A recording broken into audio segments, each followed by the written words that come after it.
로마서 12장 1절, 2절, 2절을 보도록 하겠습니다. 로마서 12장 1절, 2절 보통 다 외우고들 있기는 하지요. 12장 1절, 2절 한 목소리를 함께 하도록 합니다. 그러므로 형제들아, 내가 하나님의 모든 자비하심으로 너희를 구원하노니 너희 몸을 하나님이 기뻐하시는 거룩한 산 제물로 드리라. 이는 너희가 드릴 영적 예배니라. 너희는 이 세대를 본받지 말고 오직 마음을 새롭게 함으로 변화를 받아 하나님의 선하시고 기뻐하시고 온전하신 뜻이 무엇인지 분별하도록 하라. 아멘. 로마서 이제 12장부터는 사람이 믿는 사람이 어떻게 살아야 될 것인가, 행동에 대한 얘기죠. 그렇다는 얘기는 앞에 11장까지는 이제 믿음의 내용에 대한 교리에 대한 것이죠. 그럼 이것을 또 다른 측면으로 표현을 해보면은 하나님께서 우리에게 주신 것, 교리죠. 우리에게 주신 은혜와 복, 이건 교리에 해당되는 것이겠죠. 그러면 그걸 받은 우리가 이제 하나님을 향하여 어떻게 살아갈 것인가, 성도의 삶의 자세를 말하는 것이죠. 그래서 우리들이 살아갈 자세이죠. 그렇다면은 12장부터 15장 13절까지는 이제 뭘 다룹니까? 우리가 살아갈 믿음의 자세를 다룹니다. 그 중에 특별히 14장, 15장은 분별하지 말라, 비판하지 말라, 판단하지 말라라는 것을 다루는데 그 내용은 성경 전반에 항상 들어가 있는 것이죠. 그래서 로마서 12장부터는 야고보서 2장을 한번 보도록 합니다. 14절이요. 예. 야고보서 2장 14절에서 이렇게 얘기를 하고 있지요. 이렇게 말합니다. 형제들아, 만일 사람이 믿음이 있노라 하고 11장까지의 내용이죠. 행함이 없으면 무슨 유익이 있으리요? 교리 다 압니다. 그런데 뭐가 없어요? 행함이 없습니다. 그러면 무슨 유익이 있으리요? 그 믿음이 능히 자기를 구원하겠느냐? 여기서 구원은 생명의 구원을 말하는 것이 아니라 삶의 구원을 말하는 것입니다. 삶의 구원을. 그래서 예수를 믿고 하나님의 자녀가 되었는데 삶은 불신자와 비슷한 삶을 살 수밖에 없는 모습을 말하고, 그러면 뭐가 없는 거죠? 이제 마지막 구원의 날에 마치 불에서 구원을 받은 것 같은 부끄러운 구원을 받게 되겠죠. 자, 그런 모습을 생각을 하고, 그래서 지금부터는 이제 믿는 자가 어떻게 살아야 될 것인가를 하나님 주시는 말씀임을 알고 저와 여러분들이 하나씩 하나씩 받으면 되겠는데요. 먼저 12장을 한번 이제 다시 한번 분석을 한번 해보도록 합니다. 이제 크게 뭐 이렇게 어려운 것은 12장부터는 없어요. 그냥 그대로 순리대로 믿기만 하면 돼요. 먼저 이제 전체 12장 전체를 보면은 1절에서 2절까지는 뭡니까? 이제 하나님을 향한 예배의 자세이죠. 하나님과 성도 간의 관계를 이제 나타내 주는 것이죠. 그러니까. 그런 다음에 3절부터 8절까지는 뭘 말하느냐? 교회 공동체의 질서를 말해요.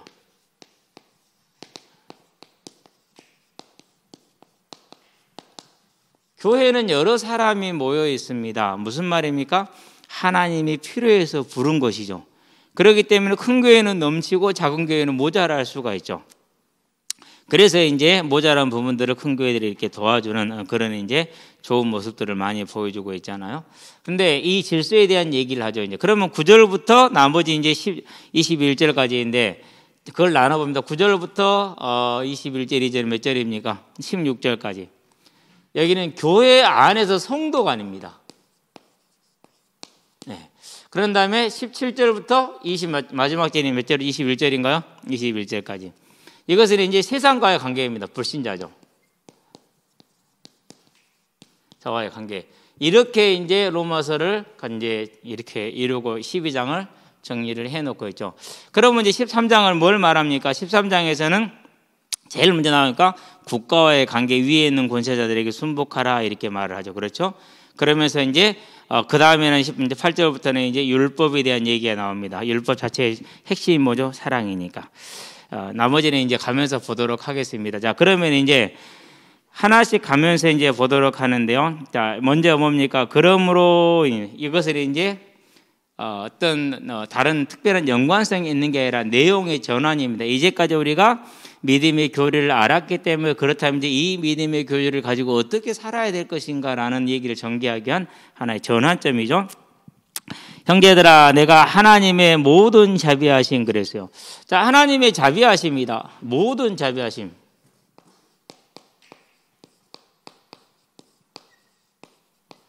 실은 이제 이게 우리는 이렇게 두 글자가 돼 있잖아요. 근데 원어에는 단어 하나예요. 복수로 쓰였어요. 복수로 쓰였어. 그래서 자비하심들 이렇게 이제 되어 있는 것이 뭐 그거는 우리가 중요한 생각한 것은 아니기 때문에요. 그럼 어떤 자비하심을 받았습니까? 우리가 이제 로마서만 가지고 보도록 할게요. 일단은 에베소 하나를 봐봅시다. 2장 1절 죄와 허물로 죽었던 너희를 뭐 하셨도다? 살리셨도다. 어떻게 살렸습니까? 로마서에 보니까 5장 8절에 우리가 아직 죄인 되었을 때, 그렇죠. 하나님께서, 예수님께서 우리를 위하여 십자가에 죽으심으로 하나님께서 우리를 향한 하나님의 사랑, 당신의 사랑을 확증하셨느니라. 자비하심이죠. 그렇죠? 요한복음에 뭐라고 그랬습니까? 3장에서 16절에 하나님이 세상을 이처럼 사랑하사. 그럼 어떻게 사랑했느냐? 구체적으로 한번 봐볼게요. 로마서 1장 18절부터 몇 절까지입니까? 3장 19절까지 또는 20절까지, 19절까지 합시다. 자, 이방인들이 죄인입니다. 유대인들도 죄인입니다. 모두가 죄인입니다. 그렇죠. 이런 죄인에게 뭘 주셨습니까? 로마서에 보니까 3장 20절에서 4장 마지막 절까지. 그렇죠. 하나님께서 믿음으로 말미암는 이신칭의 구원의 길을 주셨죠. 생명을 주신 것이죠. 가장 큰 은혜이죠. 그렇죠. 자비하심이죠. 네. 그래서 이제 로마 4장에서 이제 아브라함을 들어서 아브라함이 믿음으로 구원을 받은 것이지 행위나 안 그러면 어떤 율법을 지켜서거나 안 그러면 할례로 구원받은 게 아니지 않느냐라고 이제 증거를 함으로 우리가 믿는 믿음으로만 구원받는 걸 얘기를 하고 있죠. 그래서 이제 5장에서는 뭘 말합니까? 이제 우리가 하나님과 하나 된 연합, 하나님과의 합평이죠. 그렇죠? 그게 뭐 그러니까 죄인을 의롭다 해서 그를 하나님과 합평하게 지내게 하는 것은 하나님의 뭐죠? 자비하심이다라는 거죠. 그래서 지금 저와 여러분들이 하나님과 화평함을 누리는 것 자체가 뭐죠? 네, 하나님의 자비하심이죠. 6장에서는 뭡니까? 이제 무엇에서 자유요? 우리가 이제 더 이상 죄의 종로로 타지 않고 죄에 눌리지 않고 죄에서 자유케 된 자들이다 말하죠. 7장에서는 뭘 말합니까? 우리가 율법을 다 지키지 못한다. 그러나 하나님께서는 우리는 이 율법을 지키지 못하는 것 속에서도 우리를 뭐습니까? 25절에 보니까 그러므로 우리 주 예수 그리스도께 내가 감사하노니 그렇죠. 나 같은 자를 살리신 것에 대해서. 그러면서 8장에서는 뭘 말합니까? 이렇게 말합니다. 이 모든 것들을 뭐로 보증하셨다고 말합니까? 성령으로 보증하사 우리를 영화롭게까지 천국에 완전히 이를 때까지 지켜주시는 것이죠. 그게 뭡니까? 그게 자비하심이죠. 자, 지금 우리 모습을 봐요. 예수를 믿고 나서 분명히 달라졌거든요. 정말로 많이 달라졌어요. 그런데도 복음을 알면 알수록 이 달라진 모습 속에서 뭘 보는 것입니까? 하나님과는 거리가 있는 것을 보는 것이죠. 그게 저와 여러분들의 모습이란 말이죠. 그래서 로마서 7장은 잘못 읽으면은 대단히 이렇게 이상할 수 있어요. 그런데 우리가 복음을 알면 알수록 예수님의 십자가의 대속의 공로 외에는 다른 길이 없구나. 율법의 그 정신을 알면 알수록 율법은 우리를 사랑으로 인도해서 하나님께로 예수께로 우리를 보내는 큰 선생의 역할을 하는구나라는 걸 보게 되잖아요. 그 모든 것을 다 누구로 보정했다라는 거예요? 성령으로 완전하게. 지금도 갈수록 연약한데 완전하게 보정됐다라는 그게 뭡니까? 그게 자비하심이죠. 그렇죠. 이게 이제 세상엔 절대 알 수 없고 흉내도 낼 수 없는 그런 것이죠. 그렇죠? 그러면서 이제 9장부터는 뭘 말합니까? 9장부터 11장까지. 9장에서는 하나님의 선택하심의 은혜. 11장, 10장을 제가 이제 많이 고민을 했어요. 유대인들이 구원을 받지 못한 것은 그들의 불신앙으로 인한 것이다. 그러면은 그 불신앙에 있어서 선택과 안 그러면 그 개인의 책임을 어떻게 좋아할 것인가? 성경은 좋아하지 않았다라고 결론을 냈잖아요. 그런데 한 가지 차이가 있어요. 일반 불신자들하고는 유대인들은 뭐가 차이가 있죠? 불신자들은 못 들었잖아요. 그렇죠? 근데 유대인들은 뭐였어? 듣고 알았다라는 사실이에요. 듣고 알았음에도 불구하고 본인이 뭐 한 거예요? 거역한 거예요. 근데 그것도 또한 누구 안에 있더라? 하나님의 은혜 안에 있을 수 있다라는 거. 거기는 이제 우리가 멈춰야 되는 부분입니다. 그래서 유대인들은 다르구나. 일반 불신자들이 구원을 못 받는 것하고 유대인 중에 구원을 못 받는 자가 있는 것은 다르다라는 생각을 좀 해보고 있어요. 다른 것 같기는 해요. 어쨌든지 간에 자 9장에서는 전적인 은혜, 10장에서는 네 책임 불신앙으로 인한 거, 11장에 가니까 다시 하나님의 은혜다. 우리가 구원을 받은 것은. 그래서 우리가 만약에 행위로 받으면 은혜가 은혜되지 않지 않느냐라고 11장에서 그렇게 말을 하잖아요.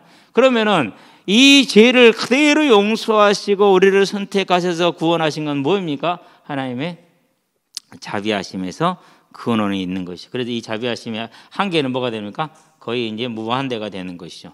저와 여러분들은 이 하나님의 길고 크고 오랜 자비로 우리를 뭐합니까? 지금 구원하노니 그러고 있죠. 형제들아 내가 하나님의 모든 자비하심으로 너희를 구원한다 그렇게 얘기를 했어요.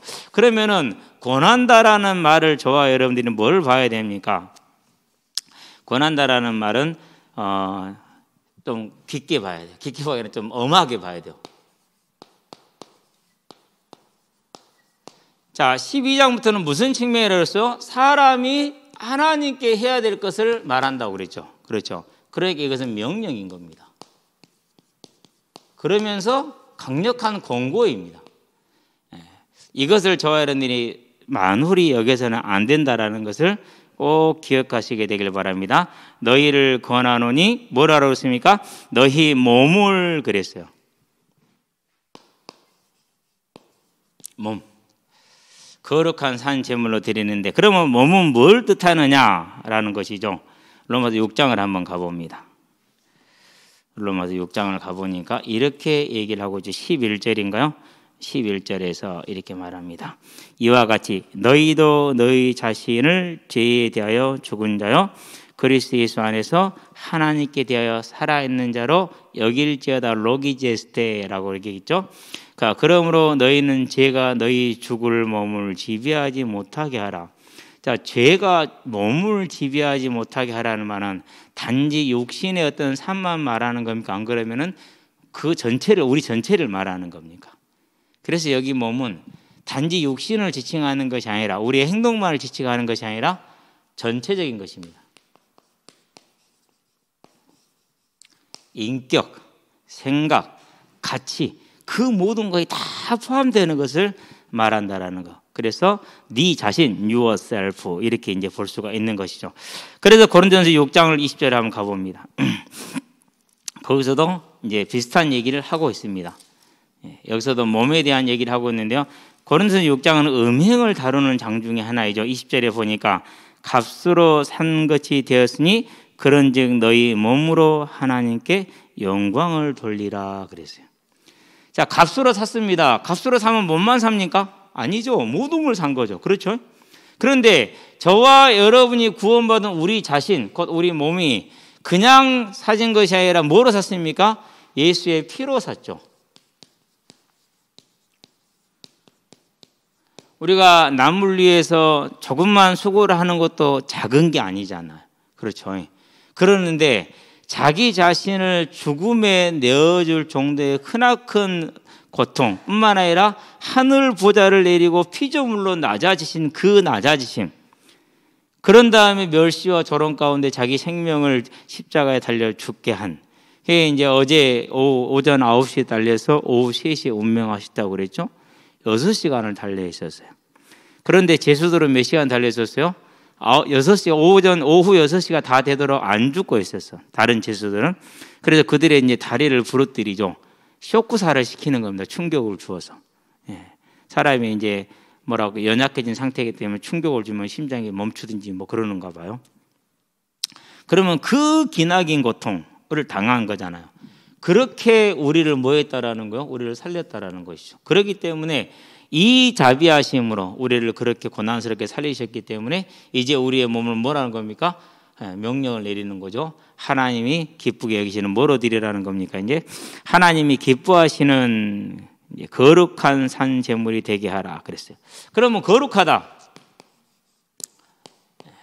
우리가 그냥 일반적으로 생각할 수 있는 그런 뜻으로 생각해도 크게 문제는 없습니다. 다른 말로 하면 흠이 없다, 순전하다.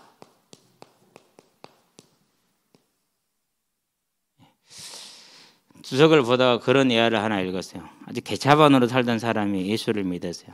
변화가 됐어요. 인상이 더럽게 흠했다고 그래요. 근데 이 사람이 이제 경상도 사람인데 개차반으로 살았으니까 가지고 있는 게 없겠죠. 맨 술만 먹고 살아고 왔으니까. 근데 이제 예수를 믿고 나서 열심히 이제 일을 하다 보니까 이제 길이 보이는 거. 아, 내가 탈곡기가 하나가 있으면은 훨씬 더 많은 수익을 얻을 수 있겠구나. 그러면 그것으로 할 일이 많겠구나. 그는 이제 교회에 이제 온전히 헌신된 삶을 살고 있었으니까. 그래서 목사님한테 갑니다. 목사님, 저 탈곡기 하나 사고 싶은데 기도해 주세요. 돈 있습니까? 당연히 없죠. 그래서 이제 사고 싶은데, 뭐 기도한다고 돈이 생깁니까? 농사꾼한테는 돈이 생길 일이 없어요. 이게 자기 품삯 받으면 그 해 먹고 살면 끝이요. 그러다 이분이 열심히 하다가 이제 마음에 어떤 생각이 들었는가. 음대로 나갔어요. 나가가지고 탈곡기 파는 데 갔어요. 이제. 주인장은 나한테 탈곡기 하나만 예상으로 주시오. 누가 줍니까? 더군다나 인상도 좀 그렇게 덜었는데, 그렇죠. 생명부지인데 안 주죠, 당연히. 그런데 당연히 안 된다고 이렇게 딱 잘라 말했는데 하루 종일 안 가고 그 자리에 앉아 있는 거예요. 그래서 이제 어느 정도 사람들이 많이 다 하고 이제 가게를 닫을 때쯤 돼가지고 하루 종일 그렇게 있으니까 주인장 보기도 좀 딱하잖아요. 그래서 주인장이 이제 담배 한 대 권한 거예요. 담배 한 대 피시라고. 이 사람이 안 핍니다. 네, 예수 믿습니다. 그런 거예요, 이제. 그러니까 주인장이, 아, 예수 믿습니까? 저도 믿습니다. 이 사람을, 그러면 예수 믿는 사람이 와, 담배는 피노? 이렇게 한 거예요, 이제. 얼마나 좀 그랬어요. 자기가 아쉬운 사정해야 되는 사람인데, 그 거친 삶을 산 그대로 거침없이 그냥 때리는 거, 이제. 그러면서 이제 이런저런 얘기를 하다 어느 교회를 다닙니까? 어느 교회를 다닙니다. 아, 저는 이제 무슨 읍내에 있는 교회를 다닙니다. 이제 주인장은.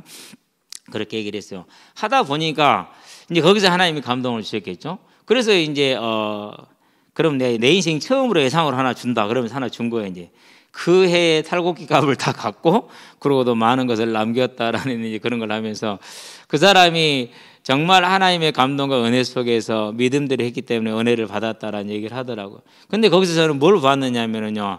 아, 이 사람이 이전에 타락한 삶을 버리고 뭐로 돌아왔어요? 예. 자기가 생각하는 그게 꼭 기준은 될 수 없겠죠. 그러나 그가 생각하는 범위 내에 뭘 한 거예요? 이 삶을 살기를 원했던 거예요. 하나님이 우리가 완전해서 기호하십니까? 그럼 그런 것을 예뻐하십니까? 그런 자세를 예뻐하시는 거죠. 저와 여러분들이요, 거룩하게 살고자 마음을 먹고 거기에 내 삶을 드리고 내가 그렇게 간다라는 것은요, 우리가 많은 것을 하나님께 해드린 것만큼 큰 길이 된다는 것입니다. 그러니까 뭐 없이도 할 수 있어요? 다른 거 없이도 우리의 삶만 가지고도 하나님을 크게 기쁘게 할 수 있는 것이죠. 그렇죠? 저와 여러분들이 그런 삶을 살 수 있게 되기를 바랍니다. 그래서 온전히 변화된 새로운 삶, 많은 이제 성경 구절들이 있는데요. 가장 이제 뽑을 수 있는 게 고린도후서인가요? 고린도후서 5장 15절에서 17절 새로운 피조물. 그렇죠? 완전히 새롭게 된 겁니다. 우리가 이전에 봤던 로마서 이제 아까 봤던 6장에서 이제 3절에서 4절. 요나 6장 뭐에서 자유했다? 죄에서 자유했다. 그럴 수 없느니라. 이제는 죄하고는 완전히 떠난 삶을 살게 되는 것을 말하는 것이죠. 그런 저와 여러분의 삶으로 온전히 세워갑니다. 13절에서 또 14절. 같은 내용이 되는 것이죠. 저와 여러분의 삶이 하나님이 기뻐하시는 거룩한 삶으로 세워나가는 그런 우리가 되기를 바랍니다. 산 제사이다. 그럼 무슨 말인가? 당연한 거죠. 우리가 오늘 살아가는 삶 가운데서 이는 너희의 들을 영적인 예배다. 영적인 것 좀 설명할 필요가 있어요. 합당한 이렇게 해석한 곳이 있어요. 리즈너블, 합당한. 또는 스피리추얼, 영적으로 이렇게 해석한 곳이 있어요. 자, 그런데 바울은 뭘 택했느냐? 리즈너블을 택했어요. 단어를 헬라어를 쓸 적에 이쪽 분야를 택했어요. 왜 이제 로기젠이라는 그런 단어를 택했느냐? 푸뉴마티라는 그런 단어를 쓰지 않고 로기젠이라는 단어를 쓴 이유가 있어요. 바울에게 뭐가 왜 있느냐면요. 영적인 그렇게 좀 뭐 신령해 보이잖아요. 그렇죠. 그래서 뭐 이제 이것도 금하고 저것도 금하고 뭐 그런 식으로 흘러갈 이방인의 풍습을 가진 로마 사람들에게 그런 식으로 해석될 뭐가 있는 거예요? 여지가 있어. 푸니마티를 쓰게 되면은. 그래서 프리마테를 쓰지 않고 로기전이라는 단어를 썼어요. 리즈너블, 합리적이다라는 그렇게 된 거죠 이제. 그래서 영어 번역도 조금씩 다르게들 하고 있어요. 조금씩 다르게들 하고 있죠. 그래서 킹 제임스 버전 같은 경우는 reasonable service 그렇게 얘기를 했어요. 그리고 이제 NIV 같은 경우는 spiritual act of worship 이렇게 얘기를 했어요. spiritual이라는 단어를 쓴 것이죠 이제. 그런 다음에 이제 GMB에서는 뭐라고 했냐면 true라는 단어를 썼어요. true라는 단어를.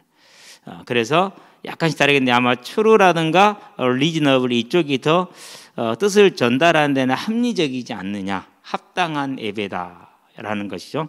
저와 여러분들이 하나님 앞에 합당한 삶에 대한 얘기이기 때문에 그런 삶을 우리를 세워갈 수 있게 되길 바랍니다. 2절을 볼까요? 자, 너희는 이 세대를 본받지 말고 그렇게 얘기를 했죠. 자, 이 세대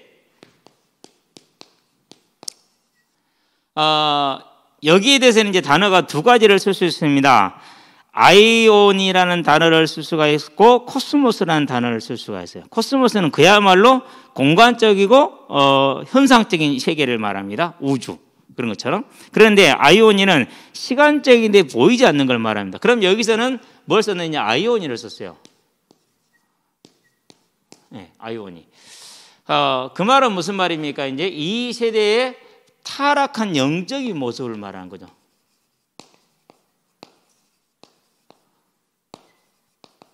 이걸 지금 지적을 하는 거예요. 보이지 않는 사단이 주장하는 것들. 자, 우리로 말하는 것 같으면 가장 일반적인 것 중에 하나가 뭡니까? 이제 조상을 섬겨서 복을 받는다. 이런 모습들. 안 그러면 이제 귀신을 화나게 하지 않음으로 인해서 뭘 얻는다? 우리의 삶에 복을 가지고 온다. 귀신을 달래서 복을 가지고 온다. 이런 모습들을 다 포함되게 말하는 것이죠.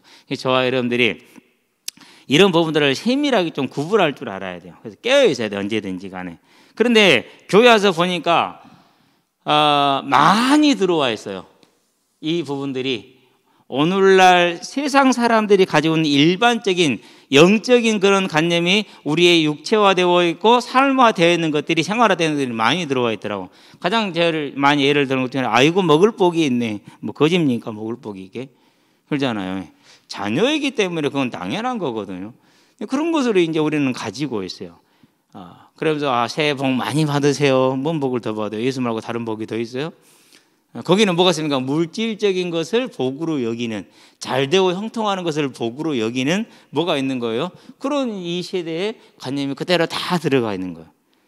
우리가 이렇게 보면 좀 깐깐스러울 수 있기는 해요. 그런데 제가 오늘도 아침에 우리 은지한테 그래서 은지야, 샤워할 때도 드라마 보고 머리만 할 때도 드라마 보고 그러면 너는 도대체 영적인 생활을 언제 어떻게 해야 되니? 온통 육적으로만 젖어 있잖아. 그렇죠? 어제 저녁에도 자는데 방에서 막 다다다다다닥 소리가 나. 무슨 소리죠 지금? 열불나게 키보드를 치는 거죠. 어떤 놈이 그러고 있겠어요? 그렇죠? 분명히 약속을 했거든. 하루에 1시간 반 이상 하지만 안 된다. 지금 네가 준비할 때면 준비를 해야 되는 거다. 이것은 당연한 아버지로서의 권면이고 명의이기도 하다. 그런데 그것을 아직 세게 들을 수 있는 은혜가 없긴 하긴 하지만 안 듣더라고. 자다가 내가 그 소리 듣고 깼잖아요. 안 자냐? 그죠? 근데 그런 모습들을 속에서 이게 다 들어옵니다. 이 세대 이런 것들이 내 속에까지 완전히 들어옵니다. 그래서 생각하는 것, 말하는 것 하나하나가 전부 다 세상적입니다.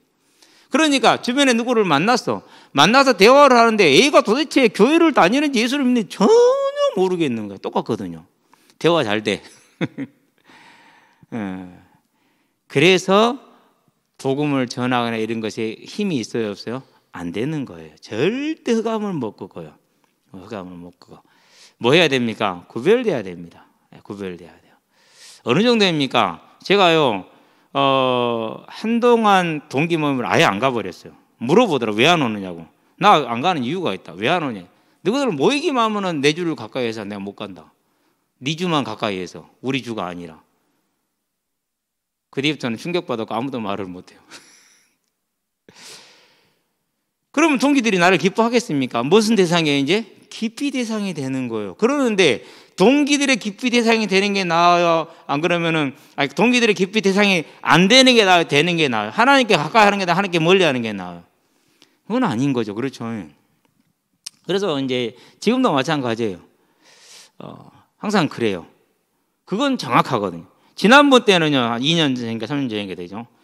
아니, 평소에 신학교 다닐 때 분명히 안 했거든요. 이런 얘기 하면 별론데. 아니, 그런데 안 하던 분들까지 이제 다 이제 해가지고 얼마나 강력히 권하든지 한 잔쯤 괜찮다고. 한 잔이나 10잔이나. 나는 불신자 때도 안 먹었어. 그걸 내가 지금 왜 먹냐. 이게 하나님 자녀가 돼서 왜 먹냐. 더군다나 나는 성직자인데. 그렇잖아요. 내 목사란 단어 안 써서 나 성직자란 단어를 썼어. 일부러 그랬어. 분명히 다릅니다. 이것은 일반 평신도하고 성직자는 자체가 달라요. 그렇기 때문에 성직자의 말과 이런 것은 권위가 있는 거예요. 근데 그랬어요. 그 뒤부터는 지금 이제 아직 못 갔어요. 뭐 코로나도 있고 이러저러 해가지고. 근데 코로나에서도 잘은 모이더라고. 대단한 동기들이기는 해요. 그러면서도 사역도 열심히 하고 있긴 합니다만, 뭐 그거 하나 틀렸다고 다 틀린 건 아니기 때문에 그렇습니다. 그래서 저와 여러분들은요, 이 세대를 본받지 않는 것은 어려운 길일 수 있고 손해나는 길일 수 있어요.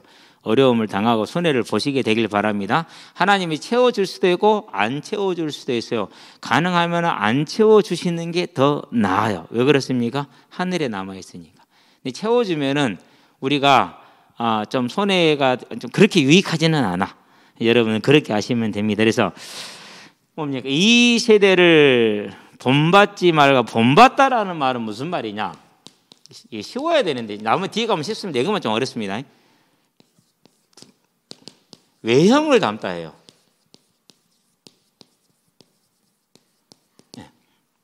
본받다라는 말은 외형을 담다. 오케마라는 게 있는데, 오케마라는 그런 품행이나 행동이나 외형 모임에서 그것이 외형이 비슷하다라는 겁니다. 세상의 표면적이고 흘러가는 풍습을 받아들이는 걸 말합니다. 저와 여러분들은 그렇지 않잖아요. 그러니까 우리의 삶은 항상 뭐가 중심입니까? 올라서 뭐 금토일 예배와 모임과 전도가 중심이잖아요. 그렇죠? 재미없어요? 아니요. 충분히 재미있어요. 훨씬 더 재미있을 수 있어요. 그래서 본받다, 세상의 표면적으로 흘러가는 풍습을 따라가지 않는다. 그렇게 얘기를 하죠. 자, 마음을 새롭게 함으로 그렇게 했어요. 마음의 새로움으로써 라는 뜻입니다. 변화를 받아 이렇게 얘기를 합니다. 여기서 이제 중요한 게 있어요. 뭐가 느껴집니까? 능동태일 것 같아요? 안 그러면 수동태일 것 같아요? 당연히 변화를 받아야 되니까 무슨 새예요? 수동태가 되겠죠. 그러면 이제 이 행동이 우리 개인의 결단적인 의지가 있어야 되지만 뭘 받아야 된다는 소리입니까? 수동태 명령이기 때문에 하나님의 은혜가 있어야 된다는 소리예요. 중요하죠. 그래서 나는 은혜를 받았어. 그렇게 할 수 있어. 근데 아직 이 사람은 그 은혜 속에 안 있을 수 있잖아요. 그러니까 뭐 하지 말라는 거예요? 내가 되니까 너도 꼭 해야 된다라는 그런 자세를 그래서는 안 된다라는, 지향해야 돼요. 어쨌든 그런데 내 자신은 뭐 해야 돼요? 이 하나님의 은혜를 받을 수 있는 자세, 그릇, 그리고 삶의 그런 규모를 갖추어야 되는 것은 분명한 것입니다. 그래서 변화를 받아라 명령입니다. 수동태 명령형입니다. 그렇게 이해를 하시면 됩니다. 그래서 이것은 해도 되고 안 해도 되는 것이 아니라 뭐 해야 되는 겁니까? 반드시 해야 되는 것을 말해주는 것이죠. 자, 변화를 받아 하나님의 선하시고 기뻐하시고 온전하신 그러죠. 여기서 이제 선하다는 단어는 아가도스라는 단어를 썼는데 일반적으로 사람 간에서의 선함을 말합니다. 그래서 로마서 13장에서도 이제 선을 위하였다라는 그 권세자들 그렇게 쓰임을 받았죠. 또 교회 안에서 성도 간에 서로 선을 행하라는 것도 이 아가도스라는 단어를 썼어요. 그런데 여기서는 하나님의 선하심이잖아요. 그렇죠. 사도 바울만이 할 수 있는 용법이긴 합니다. 그래서 하나님이 선하게 여기는 거 굿이라고 표현을 할 수 있어요. 기뻐하시는 거, 뭐 하나님의 기쁨을 우리가 이제 앞에서 다 얘기를 했기 때문에 그냥 가도 될 것 같아요.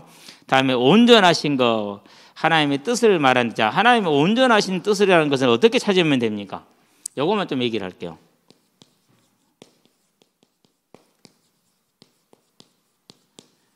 네, 그것은 다르게 찾는 것이 아니라 말씀을 통해서 찾아야 됩니다.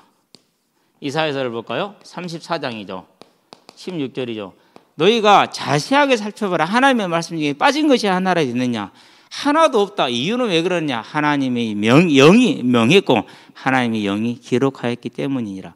그래서 온전하신 하나님의 뜻을 찾는 길은 어디에 있습니까? 여기에 있다라는 것이죠. 그렇죠. 저와 여러분은 말씀을 통해서 하나님의 뜻을 따라갈 수 있게 되기를 바랍니다. 그게 저와 여러분들이 이제 가야 될 길이죠. 그래서 똑같은 것이죠. 디모데후서이죠. 3장이죠. 16절에서 17절이죠.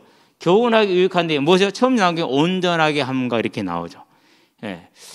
모든 성경은 하나님의 감동으로 기록된 것으로 우리를 위하여 교육하고 온전하게 하는 이런 것이 나오잖아요. 그래서 하나님의 말씀대로 저와 여러분들이 가면 되죠. 그래서 마태복음 5장에서 뭐랍니까? 그러면 하늘에 계신 너희 아버지의 온전하신 같이. 마태복음 5장 48절 동일하게 지금 같이 나오고 있죠. 이렇게. 그럼 뭘 따라가는 소리입니까? 말씀에 청종해라. 누구처럼? 엘리야처럼. 아니 아합한테 가서 하나님의 저주를 선포하래요. 죽는 길이죠. 그래도 가잖아. 하나님의 명령이니까. 아니 그리 시내가는 광야로 가래요. 겨우 쫄쫄쫄 흐르는 시냇물 하나 있는데 다른 것은 아무것도 사람이 살 수 없는데 한번 생각을 해봤어요. 한 1년 정도 있었던 것 같은데 뭐하고 살았을까? 핸드폰도 없고 책도 없고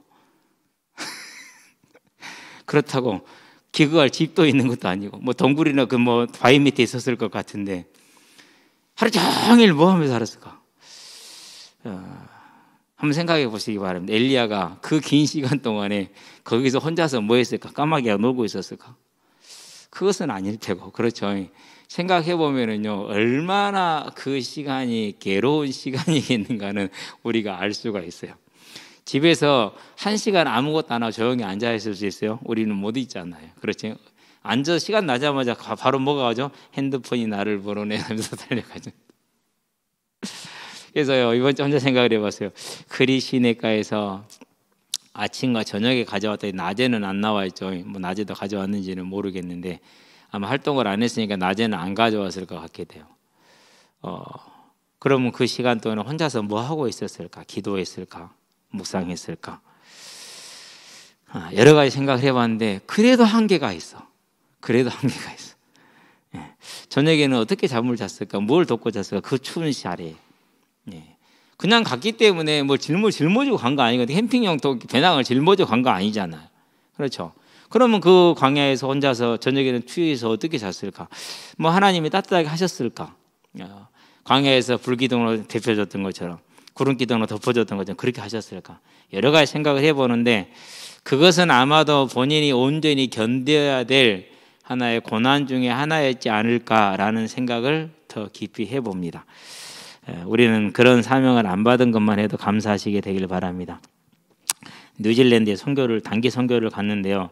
첫 번째 가고 두 번째 갔는데 첫 번째 가고 두 번째 갈 두 번 다 마찬가지였어요. 하나님이 나를 선교사로 안 부르고 국내에서 목회하는 사람으로 부른 거에 대해서 감사하다.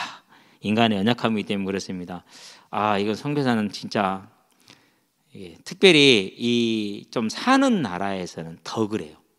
차라리 필리핀이나 뭐 동남아 같은 데는 그래도 더 낫거든요. 근데 좀 사는 나라에 가서 선교를 하게 되면은 정말로 힘들고 그런 다음에 언어가 완벽하지 않으면은 한계가 너무나도 뚜렷하고 그러니까 이제 그 교민들만 딱 몇 사람 모여 있잖아요. 어떤 그룹이 그 안에서 얼마나 힘들겠어요. 이건 뭐 장난이 아니더라고 정말로요. 그래서 정말 위대하시구나.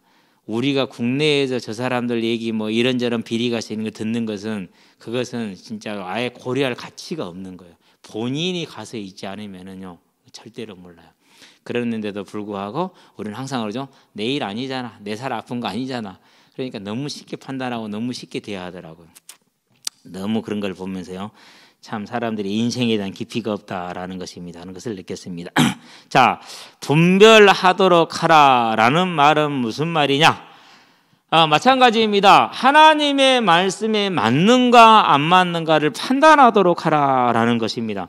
그렇기 때문에 반드시 말씀을 통해서 우리가 세상을 보고 우리 자신을 보아야겠죠. 자, 여기까지가 이제 사람이 하나님과의 관계에서 해야 될 예배자의 자세, 삶의 예배를 말하는 것입니다. 자, 그러면 두 번째부터는 뭡니까? 이제 교회 공동체에 대한 얘기를 하게 됐죠. 몇 절부터요? 3절부터 조금 내용이 쉬우니까 빨리 갈 수 있을 것 같습니다. 3절입니다. 내게 주신 은혜로 말미암아 너희 각 사람에게 말한다 이랬어요. 이게 중요합니다.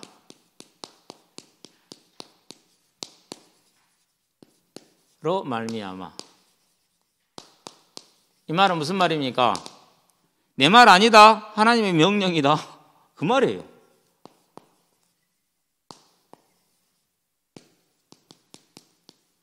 왜 그렇죠? 하나님의 명령이라 하는 것은 사도 바울이 사도의 직분을 자기가 노력했어요? 원했어요? 안 그러면 하나님께서 핍박자를 불러서 은혜로 그를 사도로 세우셨어요.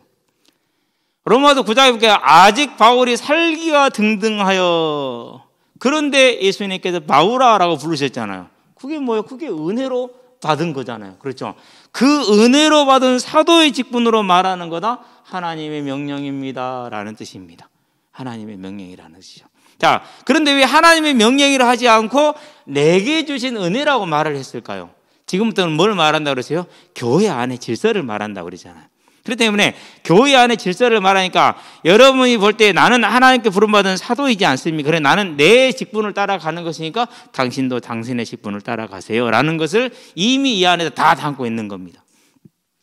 그래서 이제 우리가 좀 이제 행간을 읽는다고 그러죠. 행간을 읽게 되면은 벌써 이거 읽으면서 아 그렇구나, 바울의 직분은 그거고 나의 직분은 이거니까 나는 이 직분을 이렇게 지켜야 되는구나. 벌써 그게 딱 답이 다 나오는 것이겠죠. 자, 너희 각 사람에게 말하노니 한 사람 한 사람 모두에게 말한다는 겁니다. 그런데 우리는 어떻게 됩니까? 이것은 사라가 들어야 돼. 이건 은행이가 들어야 돼. 이것은 나사모가 들어야 돼. 항상 어떻게 되죠? 다 토스. 나는 아니요. 나는 다 잘하고 있거든. 그런데 사도 바울이 뭐랬어요? 아니요. 너도 들어야 돼. 이렇게 말하는 겁니다. 각 사람에게 말하니 마땅히 생각할 그 이상의 생각을 품지 말고 그렇게 얘기를 합니다. 여기서 이제 말한다라는 것인데 아까 이제 권한다가 나왔죠. 레고 그럽니다. 이것은 내가 말한다입니다. 레고 그러면 내가 말하는. 그러면서 이 의미를 달리하게 되면 내가 말한다, 네가 말한다 이렇게 바꿔서 그 사람이 말한다 이렇게 바꿔서 할 수 있어요. 헬라어는 참 그런 부분이 편리한 부분이네요.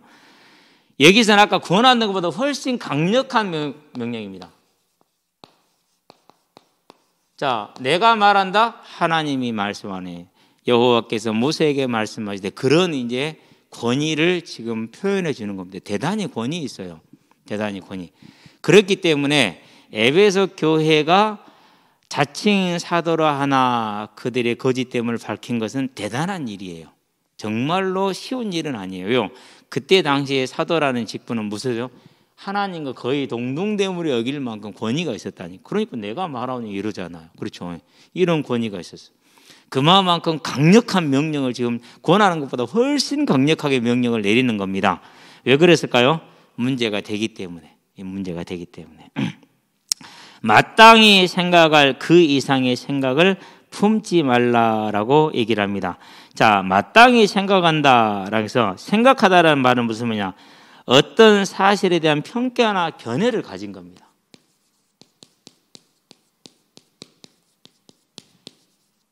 그러는데 이게 범위가 있다라는 것입니다. 자, 마태복음에서 보니까 7장 1절에서 뭐라 했습니까? 비판을 받지 않으려거든 비판하지 말라 이렇게 얘기를 하잖아요. 그렇죠?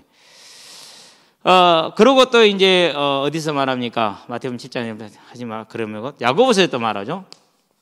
4장 11절 비판하는 너는 누구냐? 율법의 준행자가 아니라 율법의 입법자가 된다 이렇게 얘기를 했잖아요. 자, 그런데 아예 우리가 판단과 비판을 하지 않을 수는 없잖아요. 그럼 뭐가 있다라는 겁니까? 그러니까 판단과 비판만 아니라 모든 걸 분별함에 있어서는 자기가 가야 될 범주가 허락하신 범위가 있다라는 것이죠. 허락하신 범위가 있다라는 거. 근데 이 부분을 이제 우리는 너무 쉽게 넘어갈 수가 있어요. 여러분은 그런 실수하지 않게 되길 바랍니다. 그래서 이제 그걸 넘어가게 되면 대책이 안 서죠. 얘기를 했잖아요. 신천지 다니는 청년이 왔어요. 아마 우리 태영이 얼굴 한두 번 봤어요. 저한테 이제 이렇게 계시록을 이제 한번 들으라는 얘기를 하더라고요. 뭐 한 거예요? 넘어간 거예요. 이미 그들은 뭘 다 넘어간 거예요? 모든 교회와 성도와 목회자와 중직자들 다 물어본 거예요. 평가를 다 했어요. 자기들의 범위가 아니에요. 크게 넘어가죠. 진짜 이게 죄예요. 근데 이게 죄인지를 알아요, 몰라요? 몰라요. 어떻게 알아요? 자기 열심으로, 사명으로 알아요. 죄를 사명으로 가지고 짓는다는 말이 거기에 있는 거예요. 힘을 다해 죄를 지어요. 그러니까 자기의 모든 신앙생활 전체가 뭘 하는 것입니까? 죄 짓는 데 쓰는 거예요. 근데 알아요, 몰라요? 그걸 모른다라는 게 가슴 아픈 일이에요. 그래서 제일 이제 목회자로서 제일 안타깝고 가슴 아플 때가 뭐냐, 힘들 때가 언제냐, 이제 그걸 당하고 있을 때가 제일 힘들어요. 어떻게 해줄 수가 없어요, 그것을. 왜요? 이미 깊이 병들었기 때문에 그걸 사명으로 알아버리고 그것을 믿음으로 알기 때문에 선민의 의식을 가지고 있기 때문에 어떻게 해줄 방법이 아무것도 없어요. 그럼 뭐라 그래요? 이미 목회자의 선을 떠났다라고 말하는 거예요. 내 선을 떠나버린 거예요. 그럼 그 다음부터는 방법이 없어요, 실은요. 지켜보는 수밖에 없는 거죠. 그래서 여러분들은요, 차라리 억울하고 답답한 일을 당할지언정 뭐라고요? 예, 답답하고 우겨싸움을 당하나 절대 쌓이지 않는다고 그랬잖아요. 그냥 꼬꾸라지에 있는 게 훨씬 나아요. 훨씬 나아. 그런데 보통 사람들이 이걸 쉽게 넘어가지요. 저도 물론 마찬가지였어요. 거기서 내 발을 뺀 지가 그렇게 긴 세월은 아니에요. 예. 신천지 다니는 분한테 복음을 전하면 당신이 그때도 청년이었어요. 너 나를 몰랐잖아. 그런데 어떻게 네가 나를 판단할 수 있어? 너는 그런 판단을 일상적으로 해왔잖아. 그것이 이상하지 않았어? 그 얘기를 하면서 나를 다시 본 거예요. 나도 그렇구나. 나도 그럼 그 이상한 건 잘못됐는데? 그러면서 내가 지금 내가 듣고 있는 이 뭐 자부심에 대한 것들 막 전달을 막 강단에서 막 강하게 했거든요. 저도 들어서 그렇게 된 것이니까 이게 죄였구나. 그게 죄구나. 근데 그것을 뭐로요? 사명으로, 정체성으로, 자부심으로 여긴다라는 거죠. 심각한 문제죠. 그래서 저와 여러분들은 이제 우리의 위치를 잘 지키게 되기를 바로 마땅히 생각할 그 이상의 생각을 뭐하지 말아라?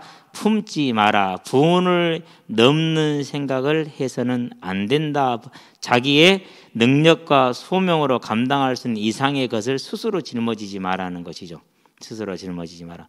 그래서 두 청년한테 지금 이 자리는 없는데 제가 얘기를 했어요.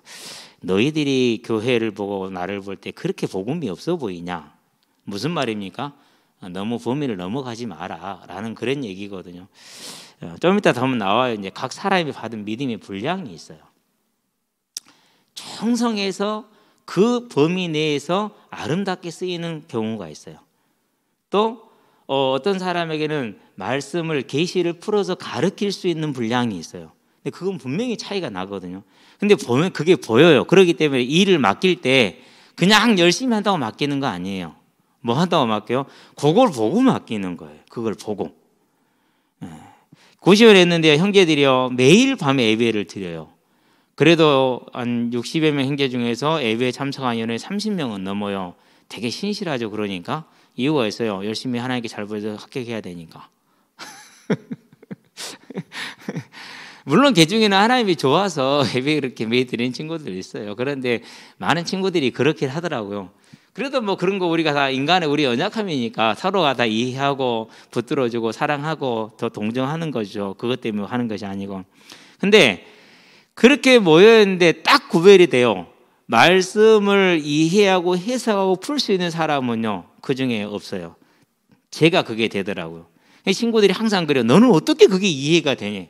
우리는 봐도 모르겠대. 서울대생, 영구대생들이 그런다니까요. 그럼 그런데 얘기를 하면 나도 몰라. 그냥 나는 이해가 되더라. 근데 그러니까 항상 나한테 내가 1년 됐다면 안 믿어. 너 모태신앙이야. 아니라니까. 모태신앙 이럴 수가 없다. 아니라니까. 그게 이제 구분이 되는 거야. 하나님이 주신 은혜가 달라. 분량이 달라. 그렇다고 내가 뭐 우리 조원이 형제처럼 모든 형제들을 위로할 수 있고 그 형제들을 따뜻하게 힘을 줘서 세울 수 있고 또 그건 아니거든. 우리 또 범수처럼 가장 어려운 사람들을 달래고 섬겨가지고 세우는 우리 성표 형제 세우는 것처럼 또 그건 내가 못하거든요. 나중에 보니까 진짜 우리 혜영이처럼 또 찬양을 하면 모든 사람에게 감동을 주는 또 그런 사람도 아니란 말이에요. 그렇게 뭐 하는 거예요? 나한테는 혜영이도 필요하고 나한테는 범수도 필요하고 범수한테는 내가 필요하고 그래서 범수가 승표를 데리고 누구한테 왔어요? 승표를 달래주고 위로는 해주겠는데 말씀으로 세우는 건 힘들잖아요. 저한테 데리고 온 거예요. 그래가지고 우리 처음 만나서 왜 왔어? 그러니까 그거 있잖아 그거 그러면서 말을 못하고 이제 지금도 기억이 난다니까. 이게 다른 거예요 서로가. 그래서 누구는 낫고 누구는 안 낫다? 그렇지 않아요. 그렇지 않아. 그리고 또 이제 또 이름이 잘 기억이 안 나는데 머심한데 피아노 치는 친구가 있었어요. 항상 우리 예배 때 반주해 줬거든요. 뭔 머심하게 피아노를 하여튼 남자들 피아노 못 친다는 건 선입견이지만 정말로 잘 쳐요. 그렇게 피아노를 잘 칠 수가 없어요. 근데 항상 그것만 열심히 해. 나머지는 뭐든지 그냥 순응하며 따라가. 정말 멋있는 모습이죠. 그러니까 저와 여러분들이 반드시 이것을 마음에 탁 담고 기억하시게 되기를 바랍니다. 그래서 믿음에 뭐가 나옵니까? 오직 믿음의 분량대로 그렇게 얘기를 했어요. 자, 믿음이 물질처럼 측량된다라는 것이 아니고 각자에게 주어진 뭐가 있다는 거예요. 은혜의 범위가 있다라는 거예요. 쉽게 말해 직분이라고 표현을 하죠. 하나님이 자 5개를 맡겼습니다. 2개를 맡겼습니다. 하나를 맡겼습니다. 분량의 차이가 아니에요. 특성에 맞게 준 거예요. 그 사람이 할 수 있는 일들을 준 거예요. 달란트 비유에서 그것은. 그러면은 자기 일만 하면 된단 말이에요. 열심히 최선을 다해서. 근데 그걸 항상 벗어나죠. 그게 이제 뭐 우리가 항상 내가 항상 얘기하자면 신천지 같은 경우는 모든 교회를 뭐래요? 저 같은 목회자들을 양의 탈을 쓴 늑대라고 그렇게 얘기를 해요. 지가 나를 만나봤어요?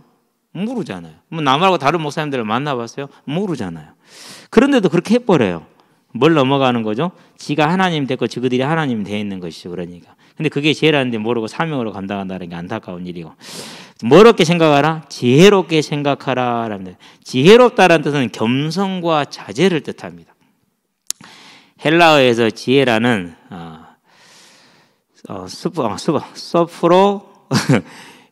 서프로시네 이 단어는 겸손과 자제를 뜻해요. 그러면 겸손해야 되겠죠? 그런 다음에 자제하는 것은 하고 싶은데 할 수 있는데 뭐 하는 거예요? 안 하는 것이 되겠죠. 그래서 지혜롭게 생각한다라는 것은 낄낄빠빠라고 그러죠. 낄 때 끼고 빠질 때 받는다라는 것을 우리들이 하는 말이죠. 그렇게 하는 것이죠. 자, 지금부터 4절 갑니다. 우리가 한 몸에 많은 지체를 가졌으나 모든 지체가 같은 기능을 가진 것이 아니니 성도가 서로 다르다라는 것이죠. 이런 비유는 성경에서 많이 나옵니다. 여러분 고린도서 12장에서도 나오고 에베소서 4장에서도 나옵니다. 4장 7절인가요? 나오죠. 참고하시게 되길 바라고. 자, 5절. 이와 같이 우리가 많은 사람이 그리스도 안에서 한 몸이 되어 서로 지체가 되었느니라 그랬어요. 자, 손은 주로 이렇게 손을 두고 하는 영광스러운 모습이죠. 발은 맨날 땅 짚고 있어야 되나? 발 없으면 손이 필요해요? 안 되잖아요. 그래서 모두가 다 소중한 존재라는 것을 저와 여러분들은 알고 있으면 되겠습니다. 많은 설명을 할 수 있는데 굳이 설명을 안 해도 될 것 같아서 넘어갈게요. 자, 그 다음에 6절입니다. 우리에게 주신 은혜대로 받은 은사가 각각 다르니 혹 예언이면 믿음의 분수대로 그랬어요. 자, 은사는 당연히 다르죠. 뭐가 다르니까요? 사람이 다르니까. 하나님의 교회의 머리는 누굽니까? 예수님이죠. 그렇죠? 그러면은 그 머리를 이루는 몸을 이루는 저는 누굽니까? 그건 성도들이죠. 그러니까 자, 몸 없는 머리가 있을 수 없고 머리 없는 몸이 있을 수 있어요? 없잖아요. 그렇죠. 몸에서도 어느 지체가 하나 부러졌다 그러면 뭐가 됩니까? 이제 그러면 많은 어려움이 생기는 것이죠. 그렇죠. 원장이가 팔이 빠졌어요. 그럼 깁스를 딱 하고 다녀요. 불편하죠. 불편한 거예요. 어느 하나라도 없으면 안 돼요. 만약에 손톱이 좀 모자라 봐요. 어떻게 돼요? 예. 손가락 쓰기가 되게 힘들어요. 그래서 저는 항상 손톱을 1mm 이상은 남겨놔요. 자를 때 꼭. 예, 전에는 꽉 자르면 안 힘들더라고요. 그래서 그게 교회라는 거예요. 그것을 서로가 이제 지킬 것을 지키라는 그런 얘기를 하는 거죠. 자, 예언이면 믿음의 분수대로 아까 나와준 것이 이제 지금부터 이제 은사가 나오죠. 그럼 여기서 예언은 뭘 말하는 것이냐? 자, 이미 성경은 하나님께 말씀을 받는 예언은 완성이 됐습니다. 그러면 이 예언은 뭐냐? 말씀의 뜻을 푸는 거예요.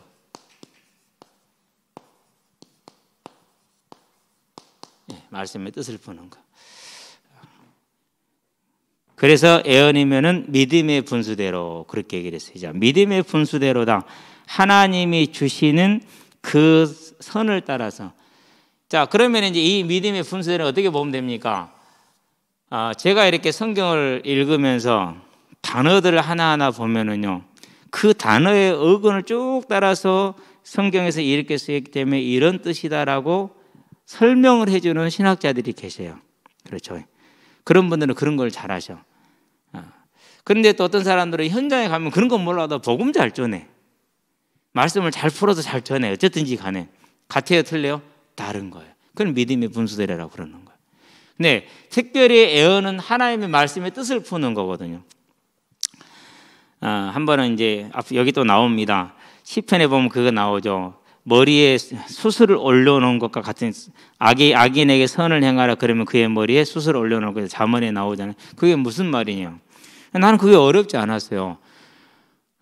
나에게 막 막대하고 악을 행하는데 내가 언제나 겸손하고 규례 있게 잘 대해요. 그러면 그 사람이 뭘 느끼게 되죠? 사람인 이상 미안함도 느끼게 되고 부끄러움도 느끼게 되고 그렇잖아요. 그게 이제 머리에 숯을 올려놓는 뜻이에요. 그럼 읽으면 되잖아요. 근데 아무리 설명을 해줘도 그 말이 이해가 안 된대. 그걸 보면서요, 그래 서로가 다르긴 하지. 그러면 그 사람은 다 모르고 나는 다 아냐? 그럼 절대로 아니거든요. 저와 여러분들은요, 예언이라는 것은 하나님의 말씀의 뜻을 푸는 것이다 라고 보면 됩니다. 그래서 아예 그걸 보고 하도록 합시다. 그냥 그게 훨씬 나을 것 같아요. 예. 그런데 뭐가 나옵니까? 이제 섬기는 일이다 그렇게 있어요. 성도들의 물질적인 요구를 관장하는 그런 일을 하는 것을 말하는 것입니다. 자, 그러면 이제 섬김의 은사는 직분을 맡은 자는 서로 다른 사역 속에서 자신의 직분에 충실하는데 어떻게 하라는 소리냐면요. 자, 재정부에서 회계팀에서 이제 어떤 이제 안건이 올라왔어요. 그러면은 그 섬김의 자세를 볼 때 제가 대부분의 교회에서 지금까지 본 건 뭐냐면은 하나님이 주신 물질을 하나님이 필요로 하는 사람들에게 공급한다라는 개념이 아니에요. 세상적인 회계 원리로 접근을 하더라고요. 예언에서 제일 많이 봤던 회계의 원리였어요. 그래서 내가 교회가 하나님이 세워지고 나서 항상 회계를 보는 분들한테는 부탁을 해요. 하나님 앞에서 행할 일은 해야 됩니다. 저 사람이 그걸 받는 자세가 안 됐다, 주면은 술 먹을 것이다, 이런 거 걱정하지 마시라. 할 일을 하셔라. 그러고 받은 사람이 어떻게 하든지 간에 그것은 그 사람하고 하나님과의 차이지 교회는 할 일을 반드시 해야 됩니다. 근데 이게 어려워요, 실은. 아니, 내가 이 사람 줘도 이 사람 가도 술 먹어, 그럼. 그건 또 줘야 된다고? 고민돼야 안 돼요? 되잖아요. 교회에 있으면은요, 맨날 와요. 보면은 멀쩡해요. 가서 일하면 충분히 벌어먹고 살 수 있어요. 그러는데, 그거를 이제 악용을 해먹는 겁니다. 그래도 뭐 해야 돼요? 그건 그 사람이 잘못하는 거야. 나는 뭐 해야 돼요? 줄 건 줘야 돼요. 근데 저는 주로 뭐가 없어요? 주로 현금이 없죠. 그러니까 이제 어쩔 수 없이 그냥 보낼 때가 참 많기는 해요. 예. 근데 이제 정말로 이렇게 그럴 때는 어떻게 했었느냐 하면 돈 10,000원은 줘서 보내요. 최소한 먹을 것은 해결시켜 주자라는 개념으로. 근데 그 이상은 안 줘. 왜? 어떻게 쓸지 뻔히 알기 때문에. 내가 할 수 있는 거 소리입니다. 저한테 10,000원은 되게 큰 돈이긴 한데 5,000원도 크지만은. 그래서 섬기는 일을 하는 사람들은 항상 무슨 자세로 해야 됩니까? 섬김의 자세로. 기쁨으로 감당해야 됩니다. 자, 가르치는 일입니다. 여기서 이제 가르치는 것은 이제 교사의 직분을 말하는 것인데 일반적인 것을 말합니다. 하나님의 말씀을 뜻을 정하는 것하고 하나님의 말씀을 가르치는 건 다릅니다. 완전히 다르죠. 정말로 다르게 되어 있어요. 그래서 여기는 거의 신학제적인 그런 측면이 강하고 여기는 보통 우리가 하는 교사적인 측면이 강한 것이고 그런 것이죠. 그러면은 여기는 개학, 여기는 안 개합니까? 여기서 아무리 풀어놔봤자 여기서 안 가르쳐지면 뭔 소리예요? 아무 소용이 없어. 그렇죠. 구슬이 서말이라도 깨야 보배라잖아요. 안 깨니까 아무 상관이 없는 거예요. 그렇기 때문에 거죠. 자, 위로하는 자다 이렇게 얘기를 했어요. 여기서 위로는 권면이라든가 권고를 말합니다. 권면과 권고를. 그래서 그런 경우에도 필요할 때는 반드시 권면과 권고를 해줘야 된다는 것이죠. 다스리는 건 장로나 감독을 말합니다. 부지런함을 해라라는 것은요, 열심히 쫓아다녀야 됩니다. 그래서 이제 이런 부분들이 조금 여러분들이 앞으로 참고해서 그냥 뭐 누가 이번에 뭐 예배를 못 나왔다든지 뭐 아픈 일을 당했다든지 상처가 났다든지 안 그러면 교통사고 이런 거 있을 때는 뭐 해야 됩니까? 열심히 뭐 해야 돼요? 쫓아가 봐야 돼요. 뭐 나오겠지, 뭔 일이 있겠지, 뭐 되겠지 이러면 안 돼요. 무슨 말인지 알았죠? 자, 긍휼을 베푼다 이렇게 얘기를 했는데요. 마찬가지죠. 이제 정말 자기 힘으로 못 쓰고 어려움에 너무 큰 어려움 처해 있으면 뭐가 필요합니까? 도움이 필요하잖아요. 특별히 연약한 자들, 자기 힘으로 못 쓰는 사람들. 예. 그런 사람들은 영원히 못 써요. 그냥 그런 줄 알아야 돼요. 그냥 막 성질 부리면 안 되고, 뭐 시켰다 못 한다고 짜증내면 안 돼요. 뭐 시켰는데 못 했어. 그러면은요, 항상 어떻게 돼야 되냐면 그 전에 시킨 게 없는 것처럼 돼야 돼요. 이해되시죠? 그러면 그렇게 하려면 뭐 해야 됩니까? 그러려면 겸손해야 되죠. 그렇죠. 지혜로워야 돼. 겸손과 절제가 절대로 필요한 거예요. 그래서 우리 주변에 꼭 그런 성도들이 있잖아요. 저번에 얘기했잖아요. 뭐 하기라? 감사하게 하게라. 나에게 뭐 할 수 있는 기회를 줬다고? 영원히 상급을 쌓을 수 있는 영원한 기회를, 노다지 그러니까 할 수 있는 자에게 그것은 진짜 노다지가 되는 거예요. 진짜 귀한 존재예요. 그렇잖아요. 성도에게는 하늘의 상급을 쌓게 하죠. 그렇죠? 그게 얼마나 귀한 존재입니까? 그러면서 그 영혼이 구원받아서 하나님 앞에까지 무사히 갈 수 있도록 우리가 부축해서 간다라는 것은 아름다운 일이잖아요. 서로가 아름다운 겁니다. 그래서 긍휼을 베푸는 일에 저와 여러분들이 뭘 받았기 때문에 우리가 긍휼하심을 받고 때를 따라 돕는 일을 항상 받고 있으니까 저와 여러분들도 그와 같이 행하시게 되기를 바랍니다. 예. 이거 오타가 있는데 수정을 못했네. 즐거움으로 꾸준 일이란 여기 잘못됐어요. 꾸준 일임으로 마지못해 하는 것 경우가 많다는데 수정해도 안 했을 거예요. 아마 제가 못한 것 같아요. 그런 다음에 이 말씀을 그렇게 소극적인 자세가 아닌 수정해야겠습니다. 여러분 확인해 주게 되길 바라고요. 자, 또 넘어갑시다. 이제는 교회 안이니까 성도 간의 관계로 넘어갑니다. 조금 더 쉽겠죠. 이제 자, 9절 사랑하는 거짓이 없나니 악을 미워하고 선에 속하라라고 말을 하고 있습니다. 여기서 사랑을 아가페라는 단어를 썼습니다. 그러는데 이 아가페라는 단어는 하나님이 사람에게 베푸는 사랑일 때도 있고 사람이 사람에게 베풀 때도 쓰임 받습니다. 그런데 또 필라델피아라는 단어가 있어요. 이 단어는 형제간에 쓰는 단어이죠. 그렇기 때문에 아가페는 훨씬 더 넓은 의미를 가지고 있는 뜻을 가지고 있어요. 그래서 이 사랑에는 뭐가 없다고요? 거짓이 없나니 악을 미워하고 선에 속하라. 자, 그래서 지금부터는 뭐입니까? 지금부터는 디모데후서 4장 7절 중에서 뭐가 됩니까? 믿음의 선한 싸움을 싸우고 그랬죠. 지금부터 이제 선한 싸움을 지금 말하는 겁니다. 에베소서 6장에서 뭐라고 말했죠? 성도의 싸움은 혈과 육에 있지 않고 어디에 있습니까? 정사나 권세나 하는 악한 영들에 대한 영적인 싸움을 말하는 거죠. 거기에 대한 얘기를 지금 하고 있는 것입니다. 특별히 이제 우리가 선한 싸움 그러면은 내용을 좀 특정하기가 그렇게 쉽지는 않았죠. 물론 여러분 설명을 하긴 했지만은 그 선한 싸움에 대한 내용이 지금부터 21절까지 나오는 겁니다. 쭉 보도록 합시다. 사랑에는 거짓이 않느냐 악을 미워하고 선에 속하라. 그러니까 이제 악을 악으로 갚지 말라는 그런 뜻이 되는 것입니다. 형제를 사랑하여 서로 우애하고 존경하기를 서로 먼저 하고 서로 우애하고 존경하기를 서로 먼저 하고 뭐 그대로 하면 됩니다. 부지런하여 게으르지 말고 여기서 뭐 게으른 사람은 없습니다. 열심을 품고 주를 섬기고 당연히 우리 그렇게 하고 있습니다. 더 열심히 하시게 되길 바랍니다. 자, 소망 중에 즐거워하며 환난 중에 참음에 기도에 항상 힘쓰며 소망 중에 즐거워하고 환난 중에 참음에 전부 다 말세에 당한 자세로서 다시 오실 주님과 부활을 바라보는 소망, 인내를 말하는 겁니다. 그렇기 때문에 여기서 뭐가 빠지면 안 됩니까? 이제 말세에 대한 분명한 언약에 대한 확신이 빠지면 안 되는 것이죠. 성도들의 쓸 것을 공급하며 그랬어요. 여기는 두 가지로 측면의 성경을 말합니다. 누가복음에서 뭐라고 그럽니까? 옷 두 벌 있는 자는 한 벌 나눠줘라. 외투를 말합니다. 오늘날 외투가 그때 당시에 외투가 오늘날은 차 뭐 한 대 정도는 될 거예요. 중고차 한 대 정도는. 이게 절대로 작은 게 아니에요. 이불이기도 하고 외출복이기도 하고 그렇기 때문에 그러면서 또 뭐기도 하죠. 이제 공식적으로 연회 같은 데 가는 그런 공식 복장이기도 하고 외투는 그런 의미를 가지고 있잖아요. 자, 그런 다음에 성도들의 쓸 것을 공급하고 또 교회가 공급하는 것. 사도행전 4장에 보니까 교회가 모든 필요를 공급을 하잖아요. 손 대접하기를 힘쓰라. 왜 그렇습니까? 여러 가지 의미가 있죠. 일단은 당시에는 숙박시설이 열악했어요. 그러는데 오늘날처럼 후딱 갔다 올 수 있는 게 아니잖아요. 먼 길을 걸어 갔다 와야 되잖아요. 그렇기 때문에 그런 나그네 대접하는 것은 구약 때부터 항상 강조된 것 중에 하나죠. 두 번째 또 손 대접하기 힘쓰라는 이유가 있어요.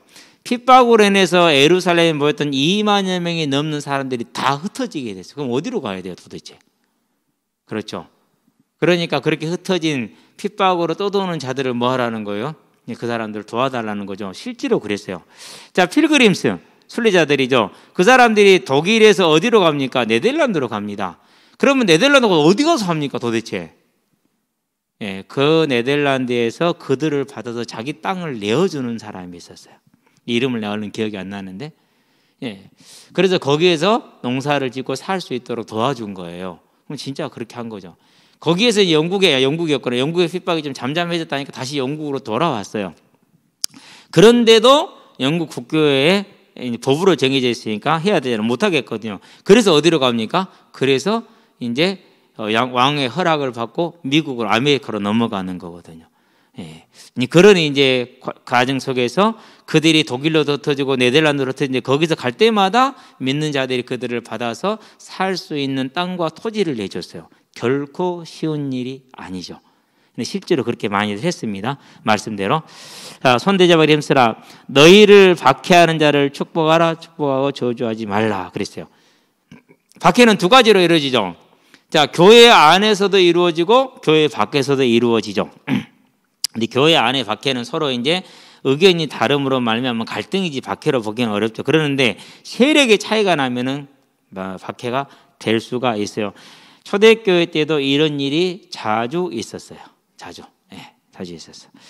그래서 이제 특별히 어떤 사정이냐면은요, 박해 때 변절한 자들에 대한 대우에 대해서는 이런 부분이 많이 일어났었어요. 나중에 뭐 기회가 되면 얘기하고요. 즐거워하는 자들과 즐거워하고 우는 자들과 함께 올라. 당연한 얘기죠. 상식이 있다면은 서로 마음을 같이하여 하며 높은 데 마음을 두지 말고 아까 다 얘기했지 믿음의 분량대로 도리어 낮은 데 체하며 스스로 지혜 있는 체 하지 말라라고 말합니다. 아까 말했던 믿음의 분량대 행하는과 똑같은 얘기가 되기 때문에 넘어가도록 합시다. 자, 그러면서 이제 교회 밖에와의 관계로 넘어가도록 합니다.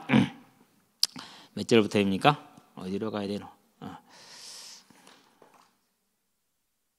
17절. 자, 아무에게도 악을 악으로 갚지 말고 모든 사람 앞에 선한 일을 도모하라. 그랬어요. 아무에게도가 중요하죠. 쉽지 않잖아요. 그렇죠? 정말 쉽지 않은데요. 근데 예수님이 그렇게 하셨어요. 한 번도 뭐 하지 않으셨어요? 거기에 대항해서 칼에 칼로 이에 이로 이렇게 하지 않으셨어요. 그렇기 때문에 모든 이에게 악으로 악을 갚지 말라. 선한 싸움이죠. 모든 사람 앞에서 뭘 도모하라? 선을 도모하라. 진짜 선한 싸움입니다. 할 수 있거든 너희로서는 모든 사람과 더불어 화목하라. 그러나 화목하지 못한 경우가 있거든 화목하지 말라. 어떤 경우죠? 로마 황제에게 주로 고백하라는 이런 경우는 할 수가 없잖아요. 그래서 할 수 있거든이라는 단어를 쓴 겁니다. 내 사랑하는 자들아 너희가 친히 온수를 갚지 말라. 신명기 32장 25절 말씀을 인용합니다. 하나님의 진노하심에 맡기라. 기록되었을 때 원수를 갚는 것이 내게 있으니 내가 갚으리라고 주께서 말씀하시느니라. 자, 19절입니다. 조금 보고 넘어갈게요. 왜 그러냐면요, 반드시 하나님께서는 원수를 갚아주시는데, 계시록으로 가면 6장으로 갑시다. 6장. 예, 계시록 6장.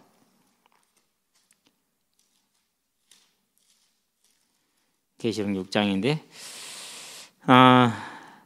9절. 다섯째 인을 떼실 때 내가 보니 하나님의 말씀과 그들이 가진 증거로 말미암아 죽임을 당한 영혼들이 제단 아래에 있어 큰 소리로 불러 이르되. 이 사람들이 뭐 한 겁니까? 원수를 갚았어요? 안 갚았어요? 안 갚았어요. 그러고 그대로 당해서 그냥 죽거나 환난을 당했어요. 그래서 지금 이제 천국에 지금 낙원에 있으면서 주 앞에 있는 겁니다. 거룩하고 참되신 대주제여, 땅에 거하는 자들을 심판하여 우리 피를 갚아주지 아니하시기를 어느 때까지 하시라나이까. 여기서 땅에 거하는 자들이라는 것은 하나님을 믿지 않고 사단의 편에서 교회를 박해하는 자들을 말해요. 자, 그러면 그들이 살아있기도 하고 죽었기도 하겠죠. 그렇죠? 모두를 다 포함을 합니다. 이때 주님이 뭐라고 합니까? 각각 그들에게 흰 두루마기를 주시며 이르시되 아직 잠시 동안 쉬되 그들의 동무 종들과 형제들도 자기처럼 죽임을 당하여 그 수가 차기까지. 그러니까 19절 말씀은 지금도 여전히 뭐하고 있어요? 유효하고 있다라는 것이 되겠죠. 하라 이렇게 얘기를 하죠. 그런 다음에 이제 이것을 언제 갚아주십니까? 17장 음료의 심판에 대한 나옵니다. 17장에 가니까 많은 음료가 나오죠. 어떻게 했습니까? 6절을 봅니다. 또 내가 보면 이 여자가 성도들의 피와 예수의 증인들의 피와 취한지라 그랬어요. 얼마나 성도들을 박해했는지 알겠죠. 그렇죠. 그에게 18장 19장에서 심판이 내려집니다. 모든 18장 19장 20장이 전부 다 심판에 대한 내용입니다. 그러니까 누가 심판하시겠다라는 거요? 궁극적으로 주님께서 완전하게 심판을 하는데, 특별히 18장 같은 경우 보면은요, 몇 시간에 명했다고? 하루 동안에 1시간에 이렇게 나옵니다. 자, 8절에서는 하루 동안에 재앙들이 임했어요. 10절에서는 1시간에 심판이 이르렀어요. 그러니까 갑자기 완전하게 임하는 것입니다. 그래서 저와 여러분들은 원수 갚는 건 누구에게 있다고요? 하나님께 있다, 주께 있다는 걸 알고 그냥 참으시게 되기를 바랍니다. 소망으로 인내하시게 되길 바랍니다. 우리가 인내해도 하나님이 다 하십니다. 그러니까 뭡니까? 우리는 그냥 가만히 있으면 됩니다. 그래서 어떻게 하면 됩니까? 이제 원수가 줄이게든 먹이고 목마르거든 마시게 하라. 그리함으로 내가 숯불을 그 머리에 쌓아 놓으리라. 그렇겠죠. 얼마나 부끄럽겠습니까? 자기는 악하게 했는데 그런 선을 받게 되면, 그렇죠. 그게 이제 그를 회개에 이르게 할 수도 있고 여러 가지 길을 줄 수 있습니다. 그래서 저와 여러분들은 꼭 그렇게 하게 되길 바라고, 악에게 지지 말고 선으로 악을 이기라, 선한 싸움을 싸우라라는 것을 말하는 것이죠. 복수의 생각이나 악한 생각이 우리에겐 들지요. 제가 그냥 확 해볼까 이런 생각이 들지 않습니까? 뭐 하라는 겁니까? 참으라는 겁니다. 하나님께서 갚으시겠다 약속을 하셨습니다. 그래서 로마서 1장에서 뭐라고 했습니까? 하나님의 진노가 불의로 그렇게 나오죠. 반드시 하나님의 진노가 그들에게 임할 것을 알기 때문에 우리는 뭐 하면 되죠? 이제 원수 갚지 말고 참으라고 얘기를 하는 것이죠. 하나님의 진노가 불의로 진리를 막는 사람들의 모든 경건하지 아니함과 불의에 대하여 하늘로부터 나타난다라고 얘기를 했어요. 저와 여러분들은 말씀대로 믿고 살아가게 되길 바랍니다. 기도합시다. 살아계신 아버지 하나님, 하나님께서 우리에게 주신 이 복음을 따라 믿는 자의 삶을 살되 하나님 앞에 온전한 거룩한 제사를 드리게 하시고 교회를 온전히 섬기며 성도들을 온전히 섬기게 하시고 세상을 향하여 나아갈 때도 주께서 행하신 그대로 우리 또한 세상을 사랑하며 섬기는 자로 설 수 있게 선한 싸움을 싸울 수 있도록 믿음의 힘을 더하여 주시기를 그리스도신 예수의 이름으로 기도합니다. 아멘. 이제는 우리 주 예수 그리스도의 십자가 대속의 은혜와 독생자 예수를 죄인을 위해 아끼지 않고 내어주신 하나님 아버지의 무한하신 사랑과 지금도 죄인을 생명과 의와 영화의 길로 인도하시는 성령의 내주교통 역사하심이 하나님의 말씀을 따라서 하나님을 섬기는 온전한 삶을 삶으로 이 땅에서 빛과 소금의 사명을 온전히 감당하게 될 우리 모든 대학 청년들과 이 자리에 함께하는 모든 이들의 심령 위에 지금으로부터 영원토록 함께 계실지어다. 아멘.